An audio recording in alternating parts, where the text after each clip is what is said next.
Thank you, sir. I request that you exchange the framework so that they can move forward, sir. Kindly.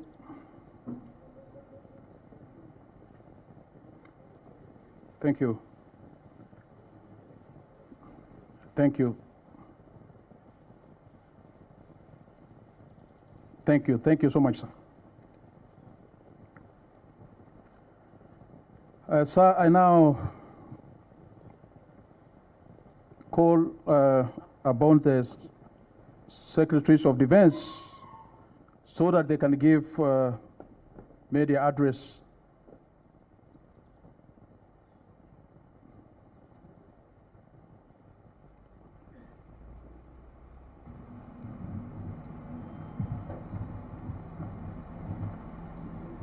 Thank you so much.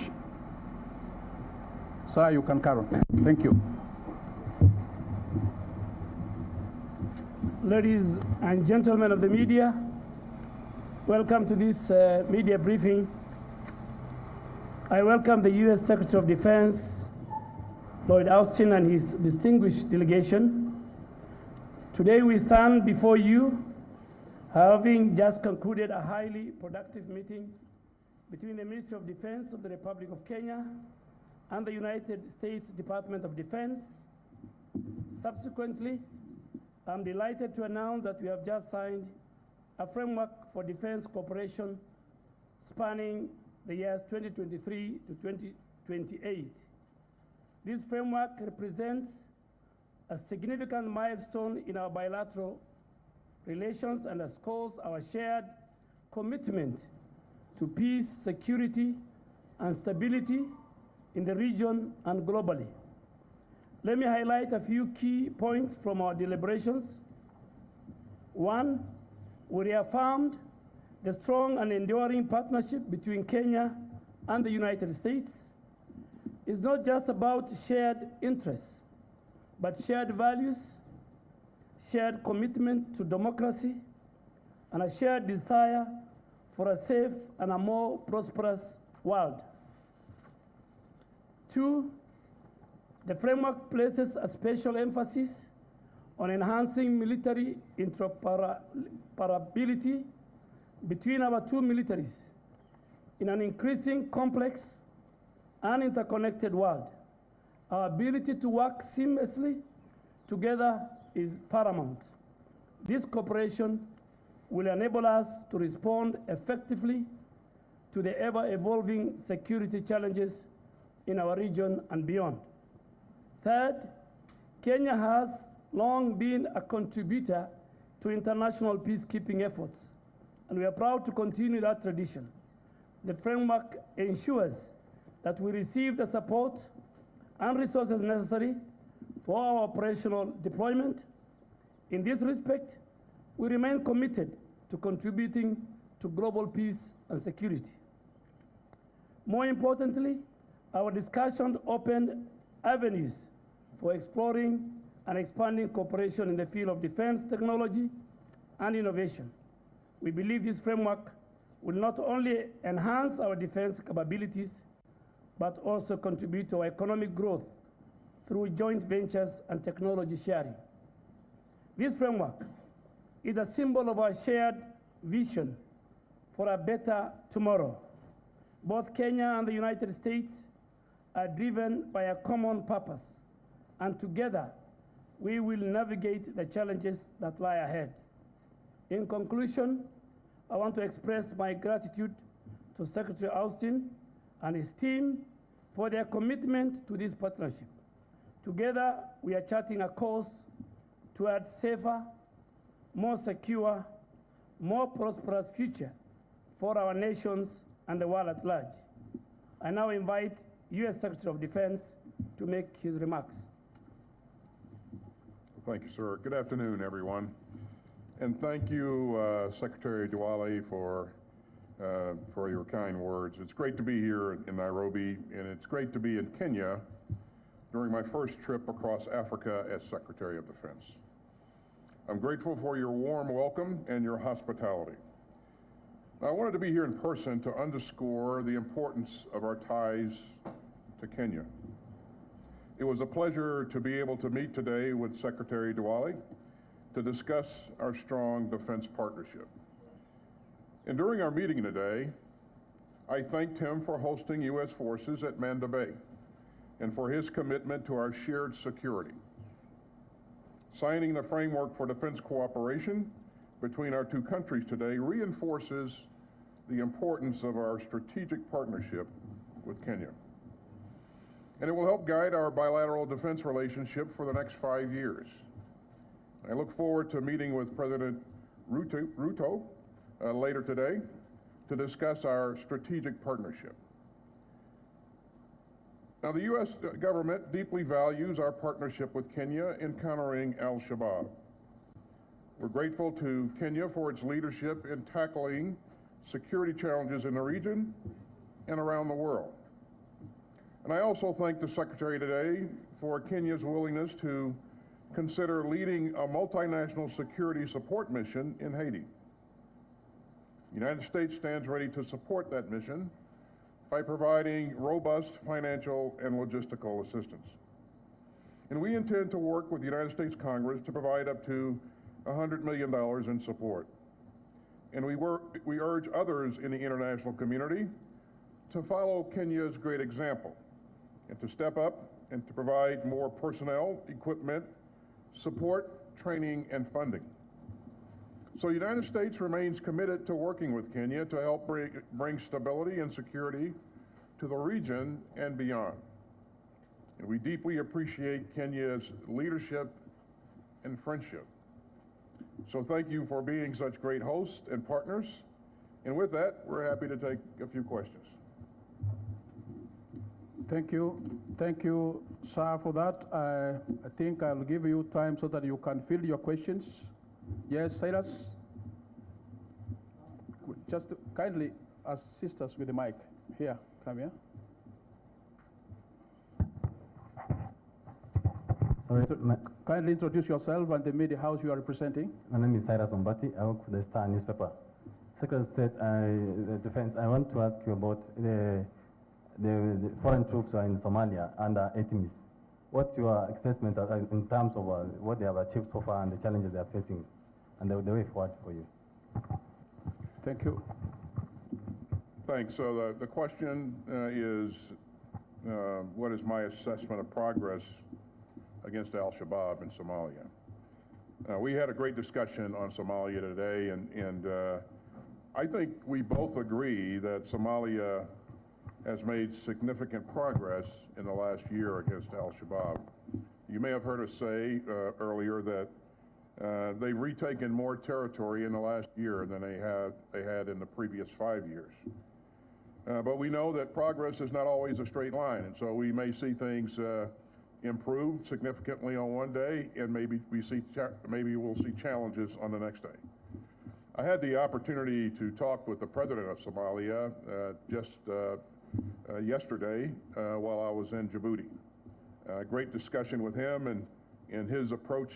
He talked about his approach to doing things, and he recognizes that along with military operations, you also need to do things to provide benefit to the people. And so stability operations are really, really important. And I think all of us in a discussion today agree with that point. So our approach across the continent has always been a combination of defense capability, development, and also diplomacy. And I think that's the right combination to ensure that you create lasting effects. But again, we've seen a lot of progress. Progress is not always straight line. There'll be challenges and setbacks from time to time, but a lot of progress in the last year. Thank you. Yes, Mr. Mansour? Thank you. Thanks again. Secretary Austin, you just mentioned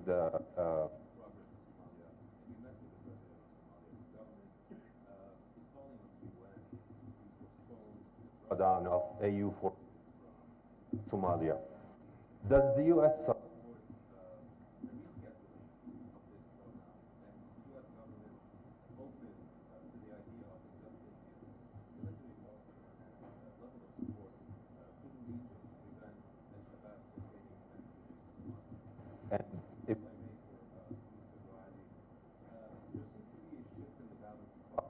on the continent. France announced it's pulling its forces. China and Russia.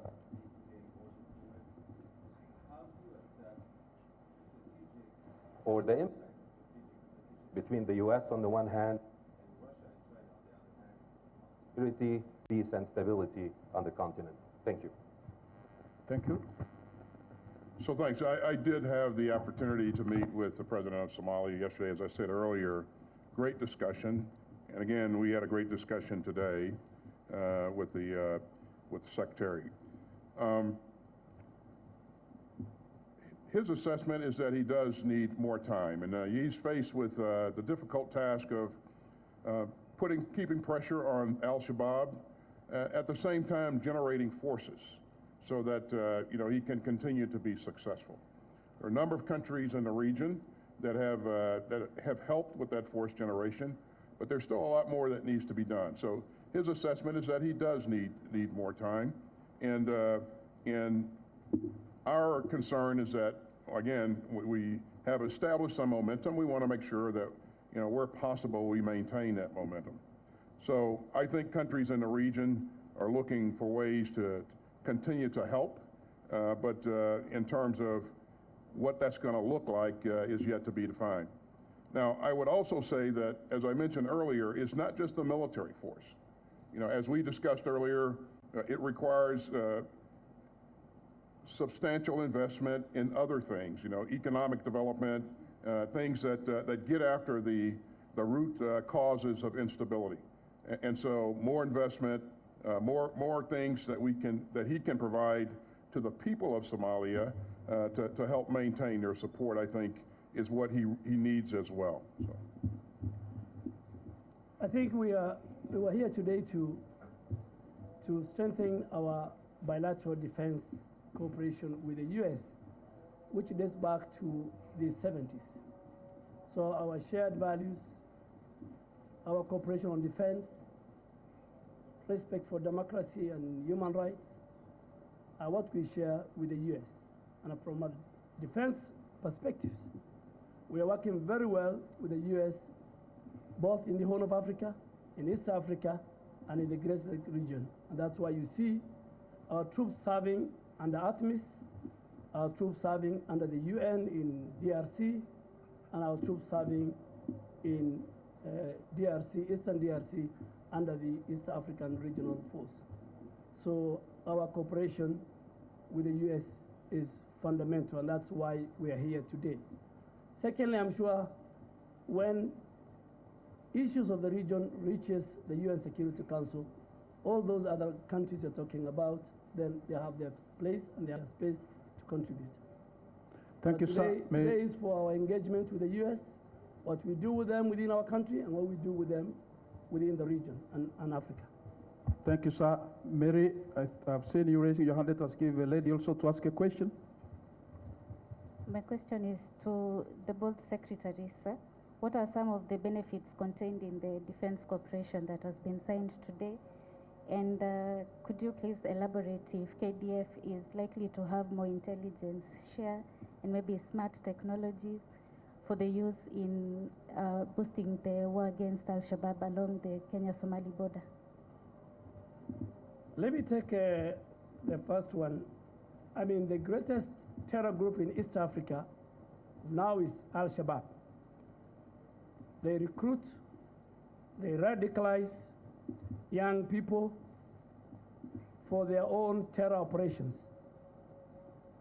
And the U.S., under this framework, we are working with them on the whole space of counter-terrorism. We are working with the U.S. in our maritime security. We are working with the U.S.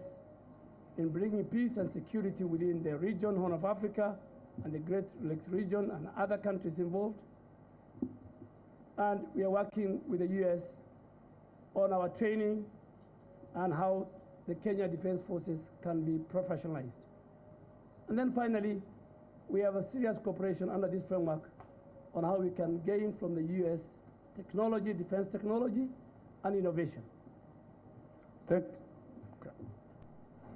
Thank you, sir. I think because of time, I would like to have only one question. I can see CNN. Natasha, you want to ask a question?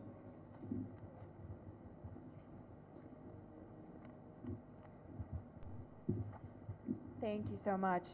Mr. Secretary, first for you, how will France's decision to remove all of its troops from Niger by the end of the year affect the U.S.'s military posture in the country? Will the U.S. keep its forces there even with one of its closest partners withdrawing completely? And is France's withdrawal a blow to the counterterrorism war in West Africa writ large? And then for you, Mr. Minister, on the UN peacekeeping mission, once the UN does vote on a multinational security force for Haiti, how fast can that happen? What is the timeline, and when will boots actually be on the ground? And is Kenya prepared for that long-term security need? Thank you. Thanks, Natasha. Regarding France's decision, as you know, each country will make its own decisions and for its own reasons, and I won't comment on France's decision or try to speak for France. But when it comes to our force posture in Niger, we've not made any significant changes to our force posture, and as I have mentioned a number of times before, we really want to see a diplomatic solution evolve. We want to see a peaceful end to the crisis, and most important, we want to see preservation of Niger's diplomatically elected government. And so while we give diplomacy a chance, we'll also continue to evaluate any future steps that would prioritize both our democratic and our security goals. But these goals are intertwined. I think on Haiti, Kenya has a very long history of global peacekeeping. We were in Kosovo, we were in Namibia, we were everywhere. We are now in Somalia, we're in DRC. We have our officers in the Tigray monitoring and evaluation mechanism. When all the processes, beginning with the approval by the UN Security Council, are put in place, Kenya is ready, Kenya is willing to lead that multinational peacekeeping force that will go to Haiti. Thank you so much. I think for the interest of time, I know if we give you time, still you could ask as many questions as you could have wished.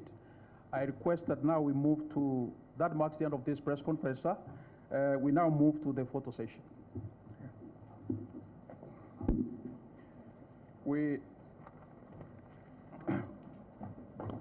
The first photo is of both Secretaries of Defense. Then we will also have the second photo, the CDF Kenya and the US ambassador to Kenya who will join in. Okay. Then who will join? Then let us have the second photo with our seat, the PS and the PS and the CDF.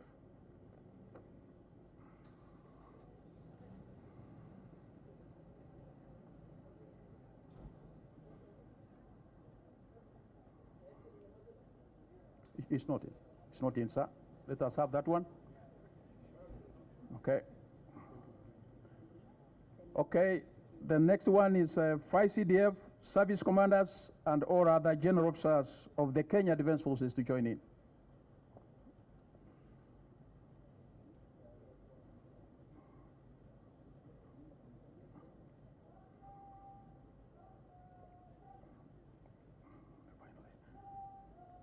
And finally, may the delegation accompanying the U.S. Secretary of Defense, Lloyd Austin, to the delegation, U.S. delegation, will just join in. Kindly, we do it fast because the officials are to be engaged somewhere, and we need to save time.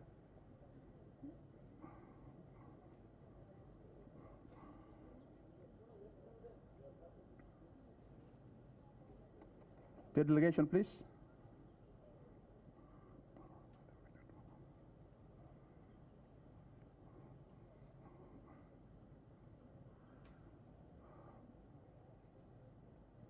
Yes. Thank you so much. I request you, initially I told you to move to the right side, but just stay where you are so that the officials can move out of the arena. And I thank you so much, all of you.